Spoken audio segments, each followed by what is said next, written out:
ದಿನಕ್ಕೊಂದು ಇದನ್ನು ತಿನ್ನುವ ಆರೋಗ್ಯದಿಂದಿರುವ ಏನು ಹೇಳ್ತೀರಿ? ನೆಲ್ಲಿಕಾಯಿ ನಮ್ಮ ಅಜ್ಜಿ ಕಾಲದಿಂದಲೂ ಸೂಪರ್ ಫುಡ್ ಹೌದಲ್ವಾ? ಇವತ್ತಿದ್ರ ಸಾರು ಮಾಡುವ ಅಂತ.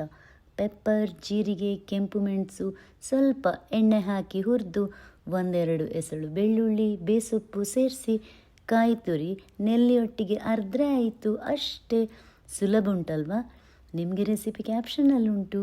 ಈ ನೆಲ್ಲಿಕಾಯಿ ಸಾರಲ್ಲಿ ಊಟ ಮಾಡಲಿಕ್ಕೆ ತುಂಬ ರುಚಿಯಾಗ್ತದೆ. ನೀವೊಮ್ಮೆ ಟ್ರೈ ಮಾಡಿ ನೋಡ್ತೀರಲ್ವಾ? ಬರೀ ನೆಲ್ಲಿಕಾಯಿ ತಿನ್ನುವಾಗ ಸ್ವಲ್ಪ ಕಹಿ ಆದರೂ ಒಳ್ಳೆತನದ ಭಂಡಾರವೇ ಉಂಟಿದ್ರಲ್ಲಿ. ಹೇಗೆ ಅಂದರೆ ನ್ಯಾಚುರಲ್ ಆಗಿ ವಿಟಮಿನ್ ಸಿ ಪ್ಯಾಕ್ ಆಗಿಯೇ ಇರ್ತದೆ.